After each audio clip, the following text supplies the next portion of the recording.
Welcome to Raging Bullets, a DC Comics fan podcast, episode 204, B.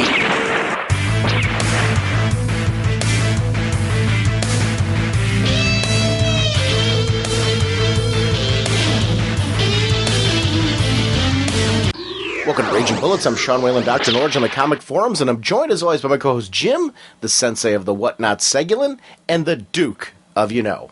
Depending on which version of episode 204 you heard, whether you heard A or the original version of it, I edited the show together, and the Jamal Igle interview came out great. Everything was good. Apparently, after the Jamal Igle interview, though, the original editing that I did, for some reason, any of the listener material or the interviews that we did at C2E2 was lost. And my comments were there, so there was like this long 2-minute stretch of nothing. Then you'd hear comments from me, and then it would go back to a long stretch of nothing, and then comments from me. And I don't know what happened with all that. I have no clue, because when I edited everything together, it was all there. I don't know what happened to that material. This is the missing material. So I re-edited the show, and I put the Jamal Igle interview separately with, so basically everybody who heard that part and got it successfully and was able to listen to that much of it. I didn't want you to have to listen again to be able to listen to this material. So I decided to re-release it and split the episode, so that way the material that you didn't hear was contained on this, so you wouldn't have to go back and try to muddle your way through the entire episode in order to get to this. So I'm actually going to jump you right back into the show. And this is the material you were supposed to have heard in the rest of episode 204. And I want to thank the guys in the forum for letting me know that this was an issue right away, because it gave me a chance to go back and try to figure out what happened and fix this. So hopefully you enjoy this. This is material from C2E2. And then from our greatest DC Universe stories of all time, from our listeners, basically your commentary and thoughts on that. So this is pretty great. And then Wednesday's Heroes has the song again, Hawkman, at the end. So great. He is called Hawkman. His gauntlets possess awesome powers. We are joined by band and friends of the show, Wednesday's Heroes. And guys, I was really excited when you told me about this via email, that you're going to be going around and doing musical sketches of sorts throughout the con. How has that been going? And tell us about, because we've seen you throughout the con, and one thing I loved is you guys, smiles never left your faces the entire convention, which for people who have been kind of circulating around here, how has this con been for you guys? Oh man, so it's been pretty great. We've met a lot of people. The audio sketch things we've been having a lot of fun with. It's kind of weird because it's not something people are used to, so it takes a solid 2 minutes to explain the concept to them, and then it clicks and they're like, oh, okay, I know what you're talking about. So basically, people just come up and tell us a character, and we write and record a quick little original 1 to 2 minute song and burn it to a CD for them. Why can't I explain it that good to them when they're there in the booth? I don't know. But yeah, we've been doing those, and it's a lot of fun. I got stumped a couple times, I'm not gonna lie. Somebody requested Amethyst, and that stumped me. But for the most part, we've been having fun. We played your Robin song as a closeout to one of our episodes after you sent us a CD. I loved it. It was really, really great. What made you guys decide to go with the superhero theme for your group? Well, actually, one of the bandmates, Jared, he started playing for his kids, and his kids wanted to sing songs about superheroes. Mm-hmm. So the Hulk and the Cyclops and Wolverine, that kind of stuff. And that's exactly how it got started. I don't know how many at-home guitar players there are there, but we all know that when we start playing guitar, you start and stuff, and you're playing around stuff. It's just completely over-the-top, melodramatic, ridiculous music that you make. So I thought, let's make it as melodramatic as possible about a cool, fun hero. So my kids listen to Incredible Hulk, are you inside of me or am I outside of you? It's completely over the top. Closing out this episode is going to be one, you made us an audio sketch on Hawkman, which has been, an ongoing show theme, one of my favorite characters, and I'm excited to close out this episode with that. It's great. You said Amethyst was one of the ones. Were there any other ones that you thought were wow, they're requesting this one, or wow, that really shocked me? Anybody that kind of threw you? No, it's been a lot of pretty standard fare, Poison Ivy, stuff like that we've done. A lot of people, though, they have a hard time picking, when you're who do you want me to do? I guess probably, artists who are drawing sketches have the same thing. But, you kind of got to urge the people, okay, who do you like? Who do you want to sing about? Let's sing about here. Do you have a favorite? A favorite one? Well, our favorite one of all time, I think my favorite one at least, is Captain America audio sketch. We like that so much we worked it into the show this time. So. Oh, very cool. Well, PT actually just did one today about the third Death Star from Star Wars. Nice. Yeah, and I like that one. I think that's my new favorite. That's cool. I had fun with the ALA, the American Library Association. Uh-huh. They wanted an audio sketch, so we did one for the the librarians about how they're heroes and stuff like that, and how I'm in love with my librarian. She brings me any book I want and stuff, so it was pretty fun. It's cool. I was just going to say I'm glad we're playing this because now we'll actually have singing that's good on the show as opposed to mine. I know I can't sing, but I really enjoy you guys' stuff, man. Cool, thanks, man. The website, I actually want to make sure we get the website out there. It's WednesdaysHeroes.com. Wednesday Heroes. WednesdayHeroes.com, yeah. Yep. And I'll have that right in the show notes, like I did last time when we played it, and it's right on the website as well. So you guys are great, and I really want to thank you guys for doing the audio sketch and sending us the CD back when you did, because it's you guys are just having fun, and it's great music, and it's it just makes the hobby that much more fun. Wait, you guys, and actually I should take it back, you guys actually played up on the stage, and how was that experience for you guys to be at the con playing it? Was this the first con where you played on the stage? Yes, before this, all we've played is comic book stores. Mm-hmm. This was the first stage where there was more than 20 people there watching us. Yeah. And it was excellent. We definitely got a lot of positive responses, and we were very excited. Yeah, and that's why we do this. We love the atmosphere of playing at the stage and stuff like that. I mean, rocking for people and stuff. That's where we're at. Well, I think it's great here to have a band that was playing, original music here at the con. I think it's just, and it's original music that is so tied into the con. A lot of times when there'll be an act up on the stage, it really has nothing to do with the convention. I'm kind of like, well, why are we doing that? This is totally, it's themed to keeping this con moving and flowing. When you guys were doing audio sketches, did you find that a lot of people were like, who maybe were a little bit worn out of waiting in lines and things like that, all of a sudden started perking up again, or? That's a little disheartening because it does take us a few minutes, about 15, 20 minutes to come up with a song and record it. Uh-huh. So, they do have to leave and come back. Right. But besides that, no, not that big of a deal. They seemed all real happy, real positive. That's awesome. Because I would think, to me, one of the things with cons, I love coming to cons, I love doing signings and things like that. It's the only part where ever a con drags for me is waiting in a line. And I would think with what you guys were doing, that'd be something like, wait a minute, this is passing the line time now. We got these guys coming in, they're exciting. So you're actually doing a really great service, too, out there, just keeping the con moving and flowing. So it's a pleasure to meet you guys, because I didn't realize we'd get a chance to meet you at a con so soon after hearing your CD, and I'm a big fan. I think we're going to see you guys again at Summit City. Yeah, we're definitely coming to that. Yes, we'll be there too. We're performing there. Yeah, Summit City Comic Con, which is May 22nd, and that's going to be an awesome. The guest list off of that is huge. You guys are going to be there. There's an artist and writer talent that is huge. That's becoming the little con that could. For a first-time con out there, it's like stellar. Yeah, and we're so excited because it's not that far from Chicago. Because we're based in Chicago, so. Are you guys going to be playing things there as well, then, obviously? Oh, yes. Yeah, that's cool. Yeah, we'll have a booth at that con doing sonic sketches, just like here and stuff. And obviously we'll be playing the main stage and stuff. Yeah, that's awesome. Yeah, so I will be seeing you very soon then. Well, thanks a lot for stopping by, guys. Thank you.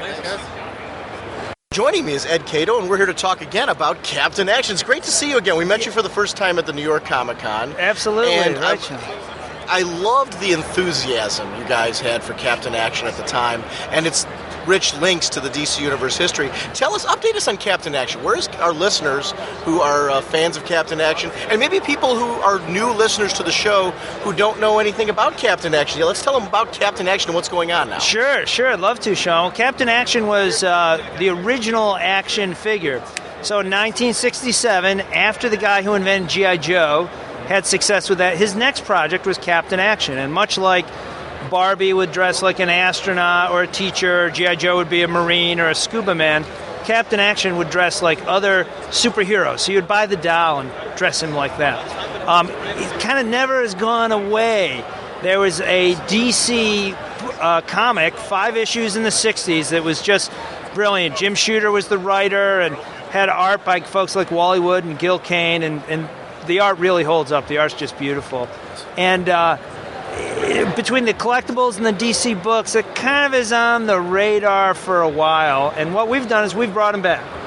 So we had a year's worth of stories, Captain Action, and this whole new drama, and we are now starting our second year. Really, we're calling it second season, and we're having so much fun. We have a spin-off character, which is like a girl version called Lady Action. Right, I remember, yeah. Had a one-shot. Who's I think you met our booth model. Absolutely. The real Lady Action is just dynamite. She's wonderful.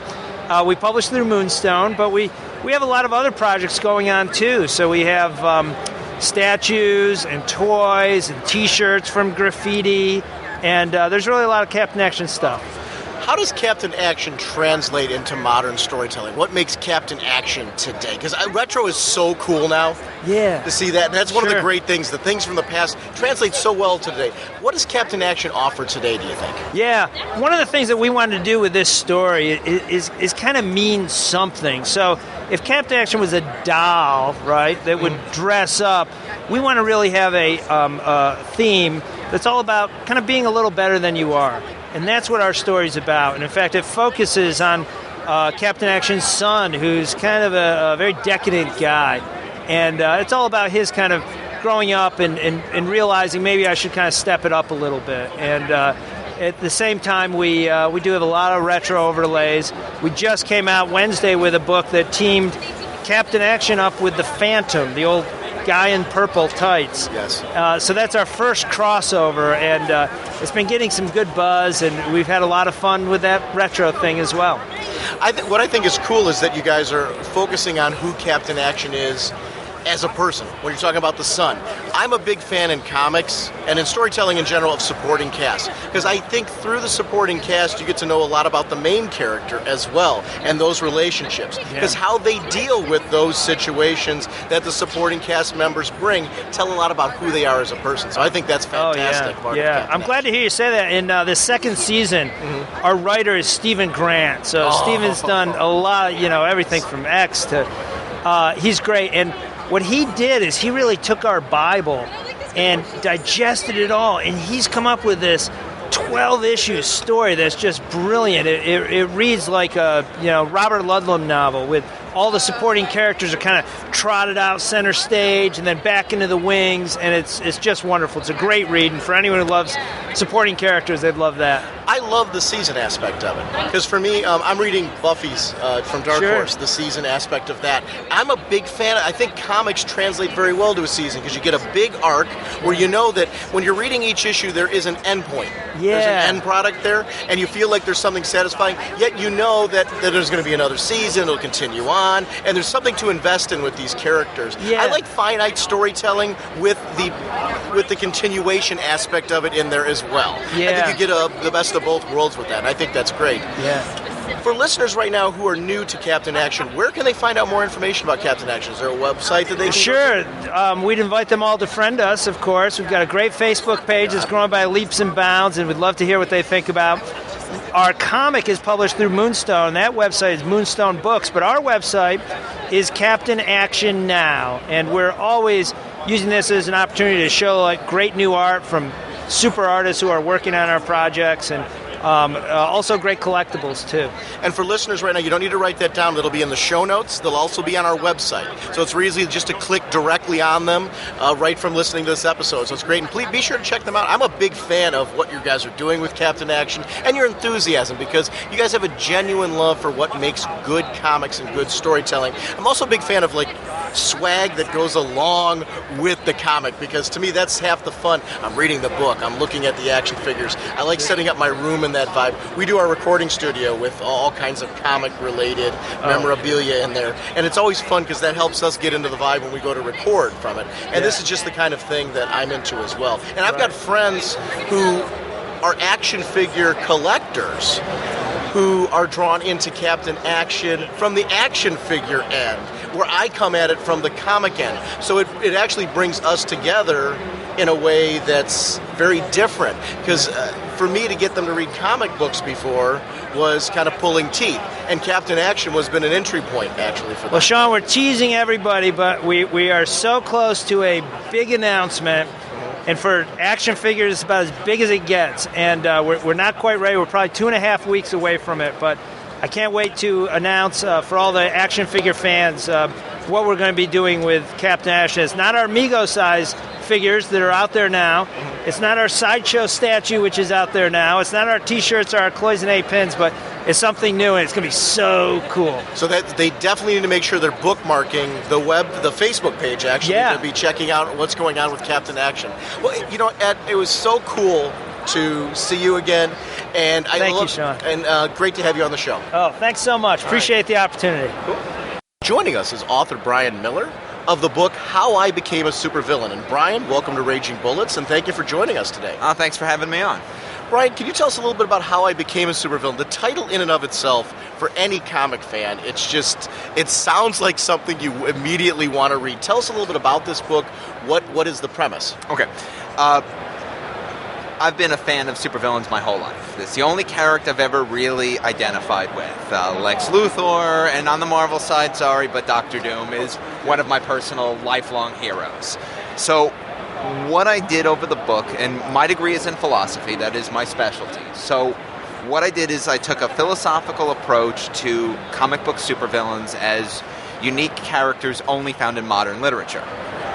So what the book does is it studies comic book supervillains against 4 criteria.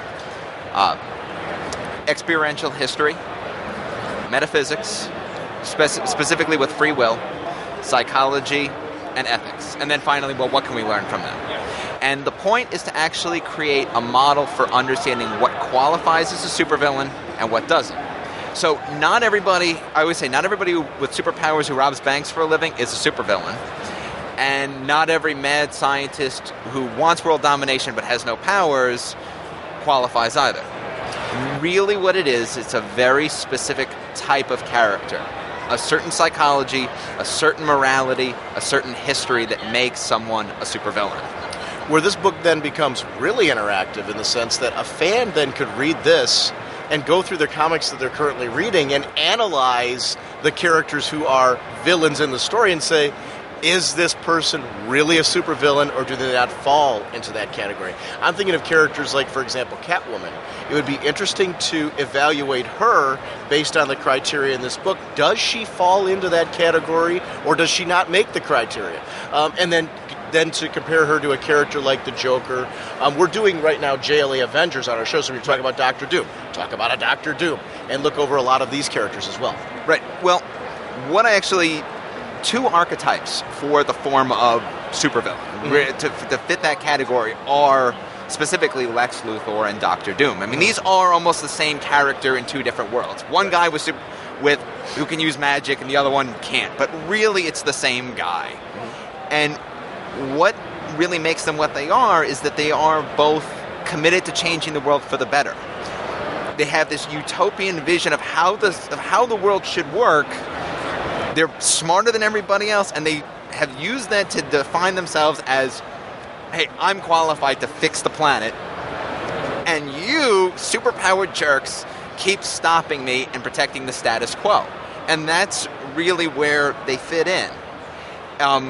Lex Luthor has all the right categories, all the right personal traits. On the other hand, someone like Catwoman, I actually define someone like Catwoman as a super criminal. This is somebody who's out...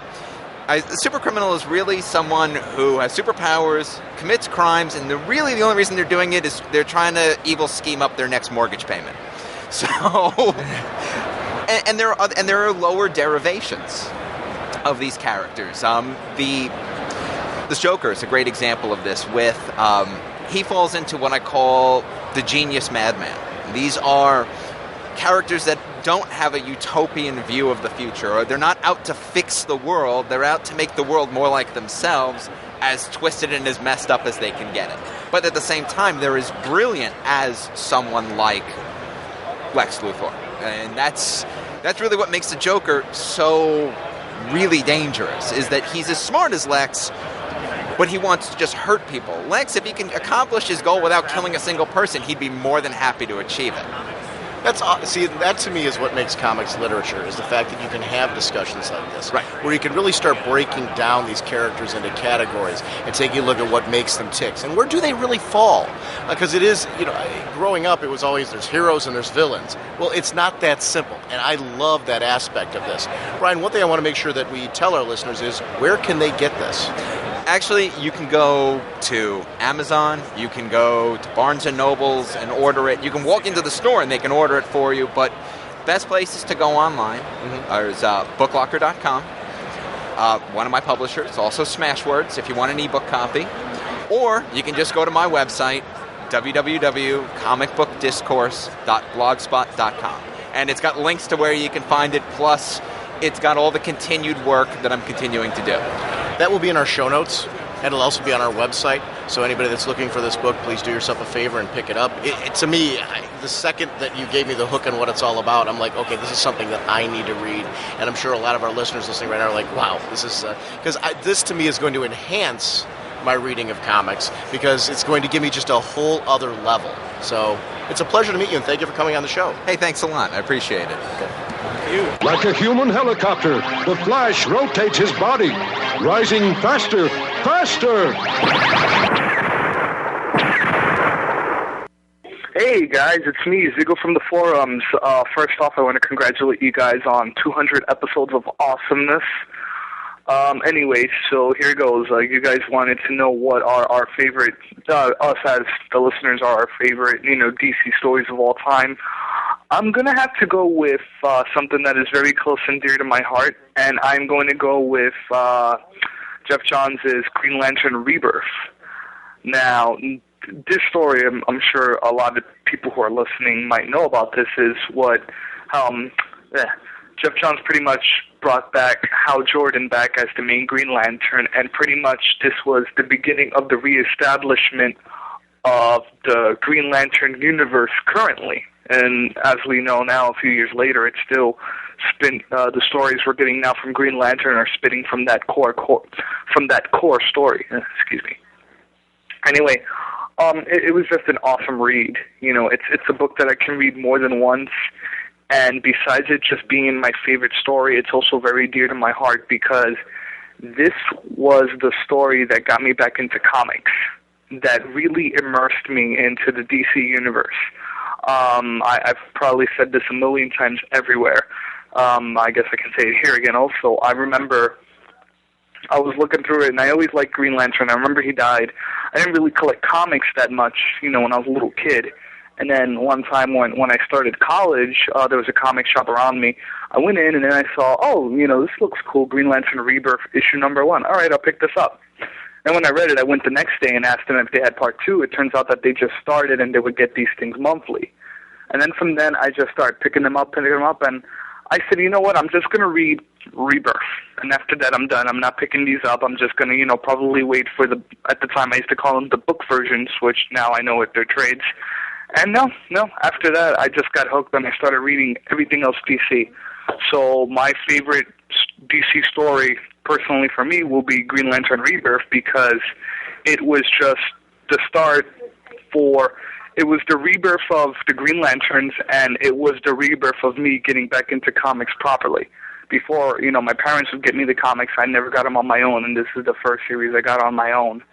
Other than that, I can just read this story over and over because as a new reader, when I first read that story, I understood what was going on.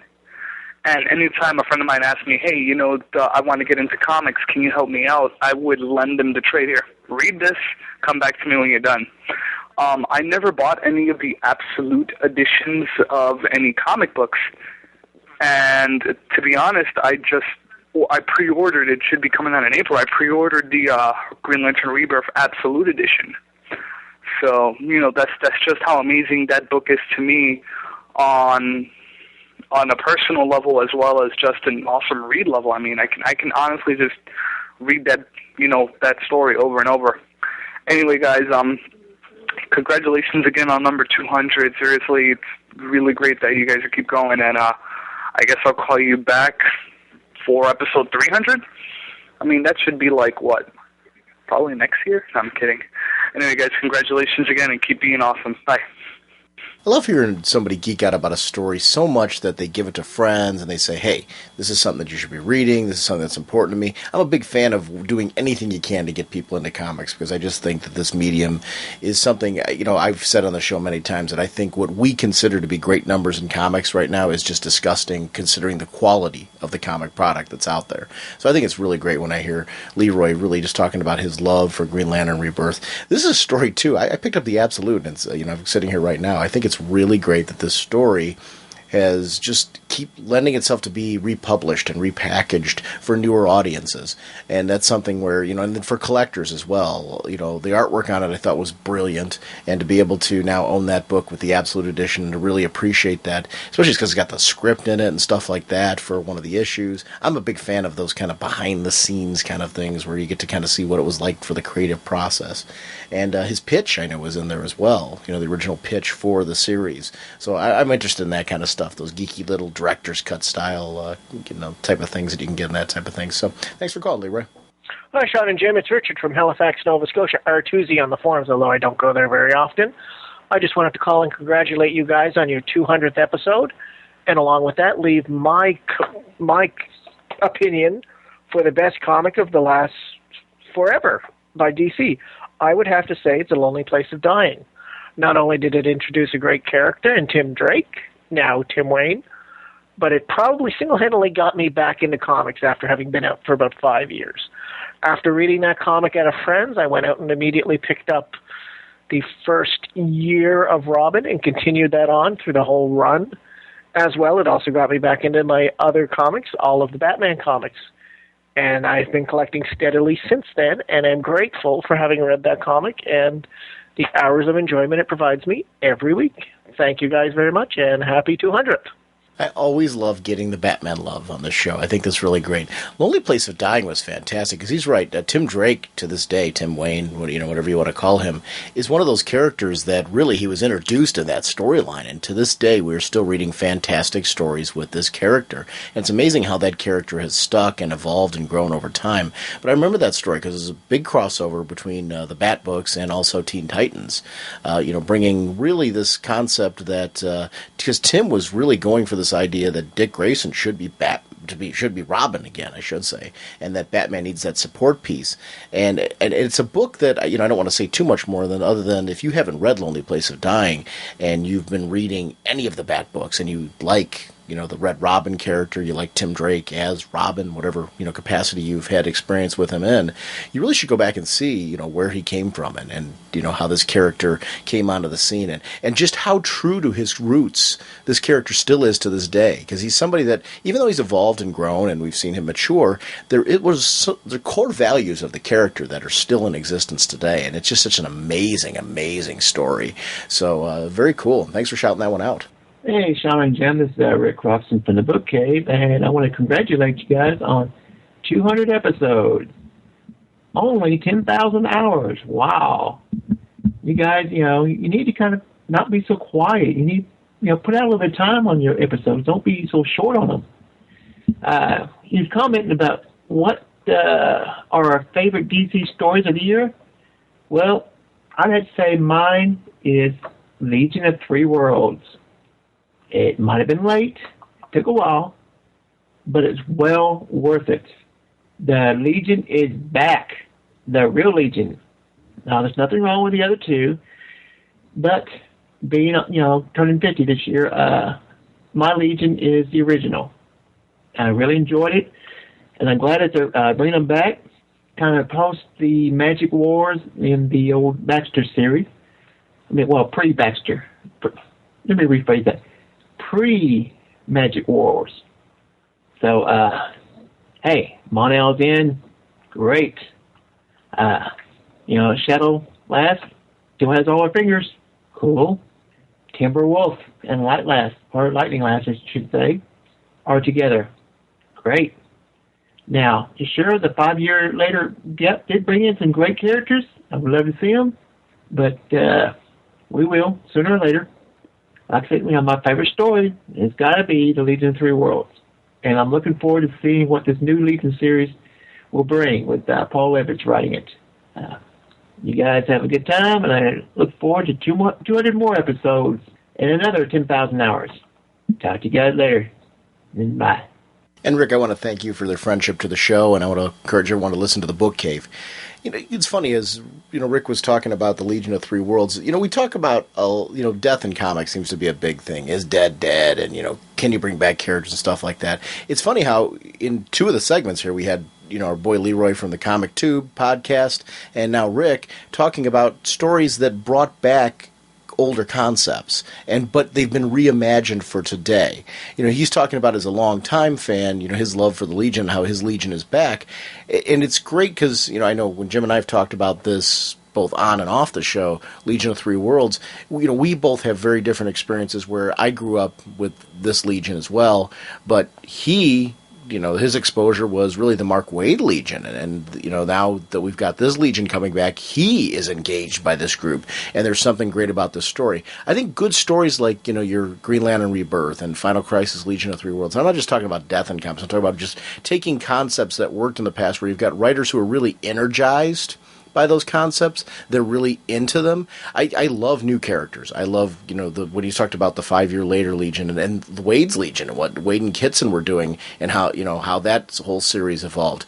I think it's a great example of where I think you can do brand new concepts, and when the writers are energized for those, they work really well. But I think you can also reimagine and bring back older concepts as well. And I think I love those mixtures of values being brought back into comics. I think it's an exciting time to be a comic fan right now, because I think there's a lot of new concepts out there. I think there's a lot of older concepts that have been reimagined and reworked and given a fresh coat of paint in a way where they're interesting and new and fresh and appeal to the longtime fan and appeal to the new fan at the same time. It's kind of cool that both of those stories got shouted out. I really enjoyed the Legion of Three Worlds, and I love that when at C2E2 Paul Levitz was talking about how he's really building off of this continuity that Jeff Johns has introduced in the Superman books, straight on through to Final Crisis Legion of Three Worlds. And that continuity really did keep alive the concept that any of those other legions could be brought in if necessary for storytelling. So, Levitz has a lot of tools that he can play with along the way. But I know he's going to be focusing on characters like Earthman and things like that were introduced, which I'm really anxious to see more of this Legion, because it looks like all of their present-day stuff is going to be wrapped up, and these stories are going to be taking place in the future. And it's very cool to see how those stories play out. So, cool.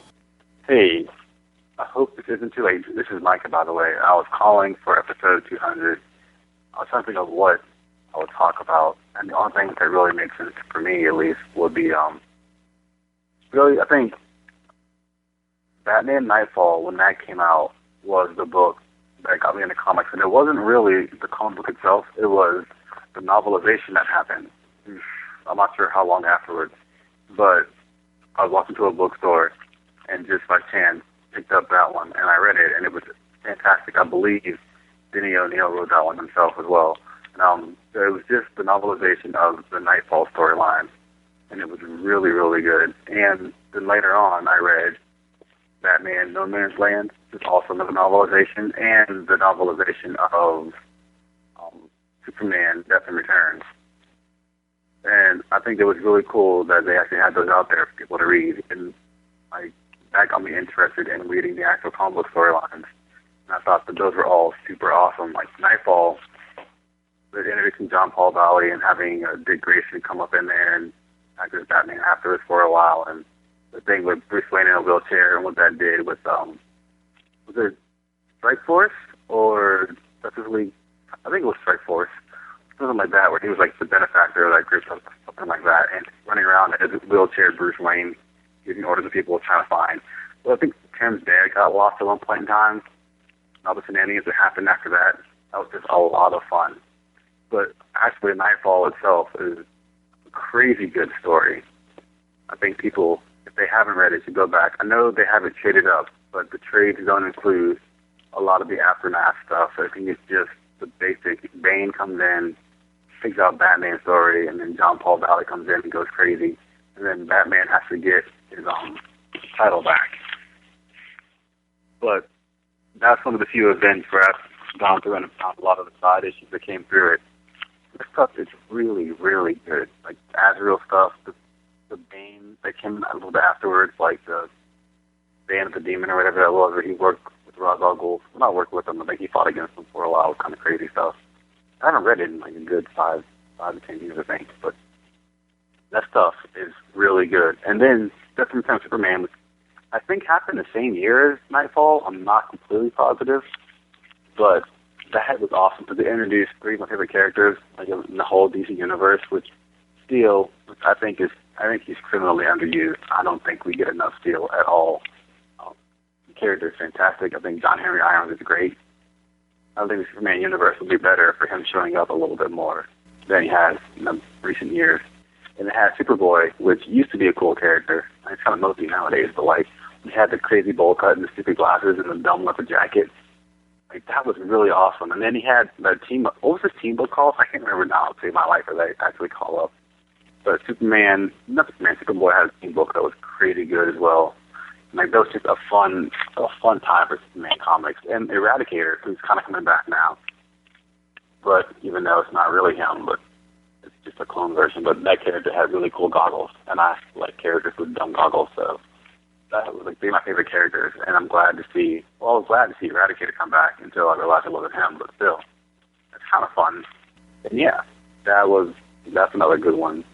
It also had a lot of things spin out of it that were fantastic, like the Superboy series. Steel had his own series for a little bit. That was kind of cool.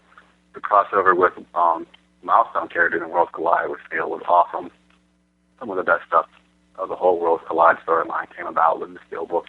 What else was there? Oh yeah, and then there was No Man's Land, which was another novelization written by Greg Rucka that I read, and then I read the actual series, which is crazy long. I didn't realize how long it was.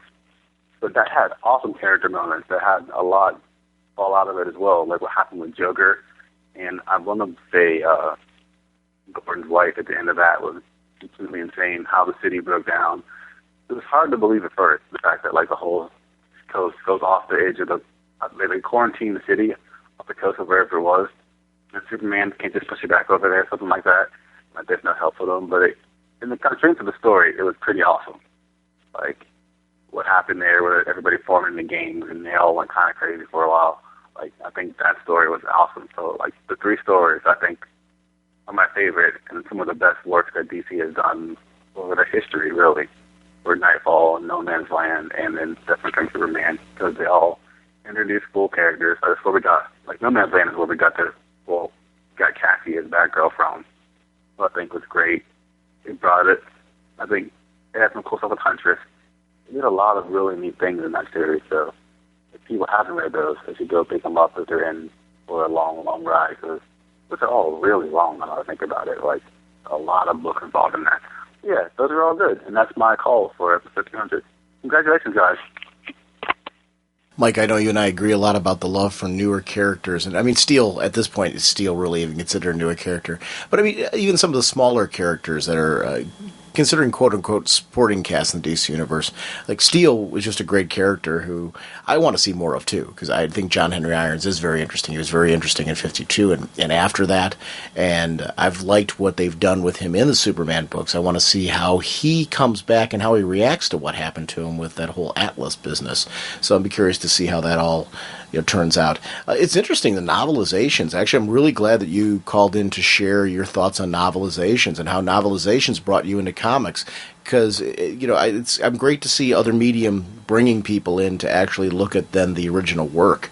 And Nightfall, for me, I read Nightfall in single issues as it came out. I remember just being blown away by that series, and I kept thinking along the way, are they really going to do this to Batman?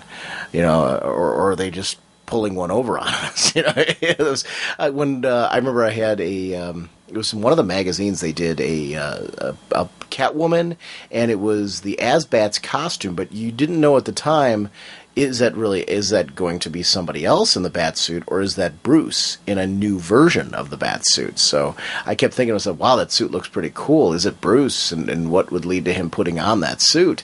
And then finding out later that it was going to be Jean Paul Valley's suit and what was going to go on there. It's a cool story. If you didn't read Nightfall, it's it's interesting if you're enjoying right now seeing what it's like with Dick Grayson as Batman.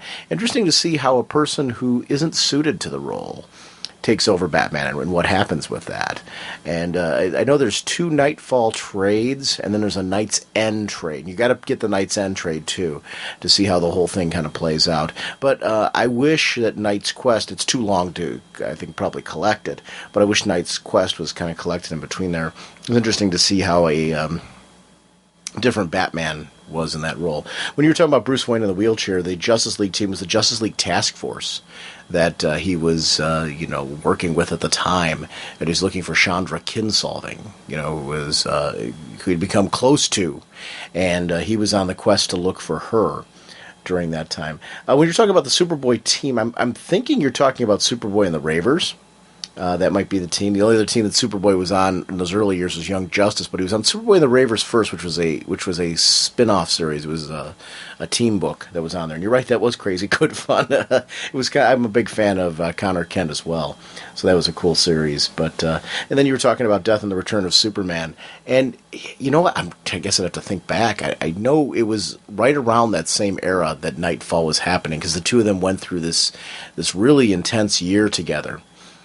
And so I mean, it's if it wasn't exactly being released concurrently, part of me thinks that it was, though. I think that was all going on at the same time.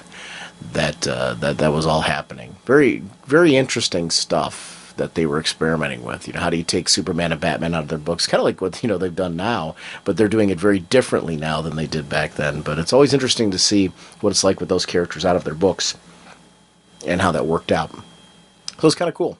Hey, Sean and Jim. This is Jim Dietz from the Gypsy Cafe in Pittsburgh and from the Legion of Dudes podcast. I just wanted to wish you guys happy 200th episode. That is quite a monumental achievement, especially the size of your episodes. If you were a normal, regular-sized podcast, you'd be on episode 600 or 700 by now.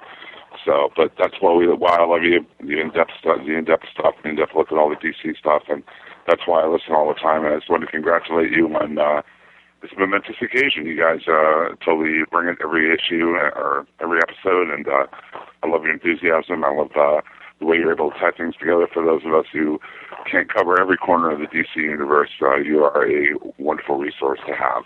And listen all the time, and I love you guys, and you're great. For your 200th show, you're asking for your favorite all-time DC comic stories. I would have to go for my top 3 because I've been a DC Comics reader since I was a very, very small geek, and you guys know how big I am, so that was a long, long time ago. My number 1 would have to be Watchmen, and I'm saying that only because DC published it. That was the book that really changed it all for me, made me realize what a great medium comics could be as an art form. It blew my mind. I think I read it at like age 11 or 12. I might have been a little young for it, but it's still my favorite comic that DC has ever published. For number 2, I will have to go with Crisis on Infinite Earths. Again, it was a game changer, and it featured every character from every corner of the DC universe that I knew and loved as a child, and up into my teenage years when I read that. And then for number 3, I would like to go with Lovitz and Giffen's The Great Darkness Saga, Legion of Superheroes. It comes close second to George Perez and Marv Wolfman's New Teen Titans, but I give that one an honorable mention. Again, happy 200th episode, guys. Next time you're in Pittsburgh, hopefully you'll be in for Comic-Con. I'll see you then. If not before then, I'll see you at Super Show at the end of March. Congratulations.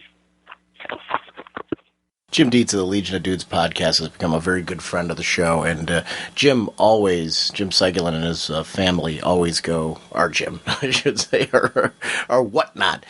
He and his family do a lot of road trips out to Pittsburgh, and they stop by the Gypsy, and we actually recorded from the Gypsy, and it was such a wonderful experience. I want to go back out there again and just really enjoy the Gypsy Cafe, and if you're in the Pittsburgh area and you have a chance, stop by the Gypsy Cafe, do yourself a favor, and just enjoy that experience. Definitely listen to the Legion of Dudes. When he was talking about stories that kind of hit him, and he was talking about books like Great Darkness Saga, which we talked about on the show, and things like Legion of Three Worlds and Watchmen and Crisis, landmark stories. I remember when Crisis came out, it was just to see something so epic that covered an entire line. It was, every book started having this like Crisis banner on it, and it was just so cool because they were really completely changed. You talk about game changer. They completely changed their whole universe. They destroyed the multiverse, which was something that I grew up with. And I remember at the time I was like, are they really doing this? And I didn't know how I felt about it. It was a story that it was really at the time very bold to make that move. I know they were trying to simplify things for their audience, but it was interesting as a longtime fan. I was a huge fan of the JLA JSA crossovers because you got all these characters that came into the game because of the fact that there was a multiverse. So I remember loving it at the time. Yet being uncomfortable with what they were doing. And that's, a story, you talk about a story that invokes an emotion. I was glued to it every week because, every month. Well, actually every week because, there was crossing over into titles that I was reading. So it was one of those things where I was literally picking up stuff every week that were tied into Crisis. It was a huge event with major impacts, and it was kind of cool to really go through that whole process. Watchmen, just such a, that was one we talked about on the show way back at the beginning. And then, when the film came out, so interesting to just see how that book just keeps coming back into play for people. And I think that's a testament to this medium being literature. The fact that the stories just keep coming back and people keep they have a new life for a new audience. And I think Watchmen's going to be one of those timeless stories that is just going to have an appeal forever. And I think it's great. I think more and more comics, I think we're in an era right now where there's a lot of writers out now who are putting together stories that I think are just going to be on the shelf in the same way as Watchmen. And, their work's going to be discovered and looked at in a way that I think is just going to just further validate, just the creativity that's in comics and what this marriage of writing and art and color and just dramatic storytelling. Jamal was talking earlier about how he looks at his scenes like a director and that these people are actors. And I think I'm a big fan of that. I think that there is a storytelling here that is very cinematic. And I think that there's something cool about that in the art form. So that's kind of cool. But the new when he said New Teen Titans for honorable mention, boy, there were so many great Wolfman and Perez stories in that New Teen Titans, and I got to agree with him on that. And then that Levitz, we actually talked about Great Darkness Saga on the show because it is one of those classic stories that really just needed to be touched on. So it was very cool. Thanks, Jim, for calling in, and I want to encourage everybody to listen to the Legion of Dudes podcast. I actually have some more listener voicemails from our anniversary that I'm going to be sharing on our next episode, and then I have some voicemails on Skype that we literally just got this week that we're going to be airing, and it's going to be the next 2 episodes. We're going to make sure you get all completely caught up on voicemails. I want to thank everyone for participating, though, in this, and honestly, if you were on the fence about calling in for Greatest DC Universe Stories of All Time, please consider calling in, because I'd like this to be an ongoing discussion. We're going to be doing an episode after we get through of our JLA. We're going to be doing an episode where we share our Greatest DC Universe Stories of All Time. And it's fun on the road to that to really hear your guys' thoughts and on stories that are important to you. I've got a few more emails to share as well that people have been sending in, so please consider participating. I would love to have more continued listener participation in this topic because I think it's a great topic, and I think there's stories out there that some of you are sitting on that you're like, like Lonely Place of Dying on this one was one. I was like, wow, that was one that I was considering talking about in mine as I'm making up my list, and one of the listeners called in on it, so it's kind of cool. So it's going to be interesting when Jim and I actually have this episode to see what Jim pulls out and what I pull out to really have a talk about this. But I'm glad to have your participation in this, and I want to thank you all for that. You won't get away from me this time, Buster. Our next episode is going to be a mixture of talking about new books and then just a C2E2 wrap-up. We're going to talk about some more of the panels that were at C2E2 and just news that has us excited. More than just regurgitating what happened at the panels, we're going to be speculating on maybe what some of the news means or just talking about some of the things that we're most excited about and why, because that's always the more fun part, because on the internet you can really find out anything that happened to all these panels already. It's more fun to just talk about what are we excited about because these panels happened and they announced things. So that's going to be the focus of that episode. And we got some new books we want to talk about, and that'll be time-wise depending on how that wrap-up all goes. We'll see how we get to all that. But I want to give a big shout-out to anyone that we ran into at C2E2, creators, friends of the show, listeners. It was just such a wonderful experience for me. Some of the highlights were on Friday night. We went with Gail Simone and the whole crew from You All Be Sorry, which is her forum. And if you haven't been there, please go and check that out. Some fellow podcasting friends of ours, like Chris Marshall from Collected Comics Library, Ian Levinstein from Comic Timing. It was just a great evening. And actually, our employee, Dan Tauby. Dan was kind enough to be checking out the table for us on Friday night, and he joined us as well over at Gino's East, which if you haven't been to Chicago, do yourself a favor and check out the deep dish pizza at Gino's East because it's incredible. But it was a great time. We went to Second City afterwards, and we just had a wonderful evening, and that was something I just really wanted to shout out as one of the highlights of the con for me. And Saturday night, we went to an evening with Neil Gaiman, and this was really just incredible. He shared original short stories that hadn't been heard anywhere, some classics that he wanted to share, poetry, anecdotes, stories. There were questions. There was index cards that were passed out where he picked selected questions and answered them on stage. It was like almost 3 hours worth of time that he gave everybody. It was for the Comic Book Legal Defense Fund. So I want to shout out the Comic Book Legal Defense Fund and just say, if you haven't ever visited their website, please do yourself a favor and do so. It's very, very cool. And it was just something that whole convention for me, it wasn't just the convention itself, it was everything outside there. Conventions to me now are friend gatherings. And when you go to conventions, it's just great. Do yourself a favor and go to forums and hook up with groups of people that are going there. Because there's something really great about each day at the con having friends to hang out with. There was people stopping by our table all the time, and it was great to just meet some of our listeners and talk to people who hadn't listened to the show before. It was just really, the whole experience from start to end was just a wonderful event, and thank you for everybody who stopped by and said hello and said kind words about the show and things like that. That was, for us, that was just, you made the experience for us, and it was just really great to be at that convention and be a part of all that. So if you haven't gone to a convention, do yourself a favor and make plans to do it, because the opportunity to meet creators and fellow comic fans and friends and just to see that whole vibe is just well worth it. And C2E2 I thought it was a success, and I'm definitely going next year because I really had a great time at this one, and it was great. We were there with the Around Comics crew, the 11 O'Clock Comics crew now, and we were also there with iFanboy. And next to us on the other side was Comic Geek Speak, and it was kind of a cool little podcast area that we had set up there. And I want to thank C2E2 for letting us be a part of their show, and it was fun. It was just really, really a fun event, and I can't recommend it enough attending this.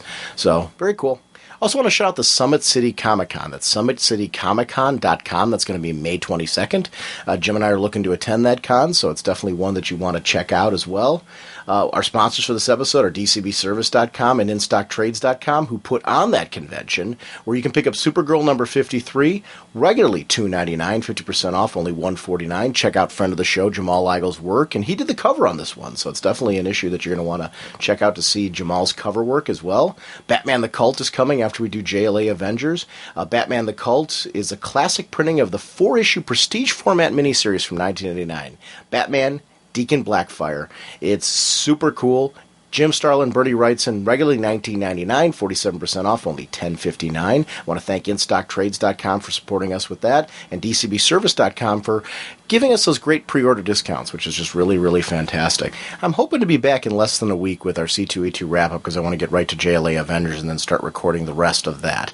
So, look on the website and on the forums. I'll give you some news as far as what that looks like. I got to see what my week looks like and what I'm able to sneak in.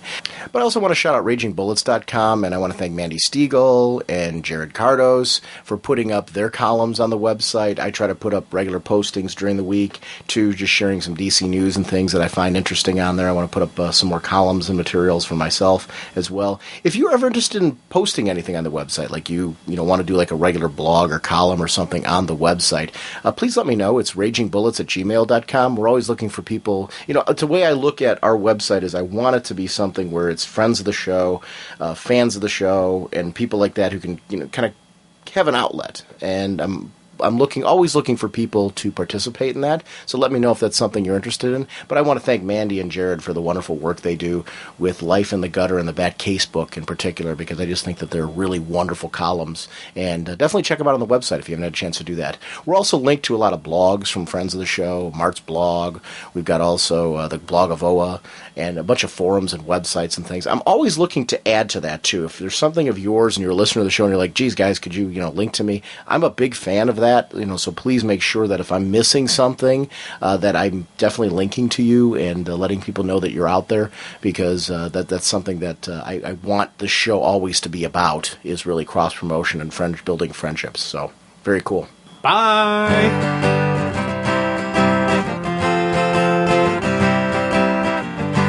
Flying through space and time, 1,000 different lifetimes. Faded for love and loss and incredibly clear sightlines. Swinging your mace around, such a practical outlook. Helping the JSA and occasionally supporting your own book. Hawkman, Hawkman. Eagle eyes can't see. Hawkman, your plan. And what you do to me, Hawkman.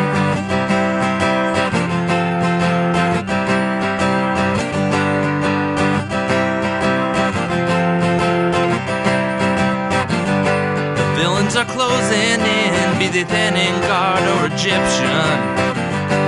Working so hard to thwart you and Hawkgirl's mission. The odds are not on your side, and danger seems to stack up. Things would be so much easier if you would just call for backup. Hawkman, Hawkman. Eagle eyes can't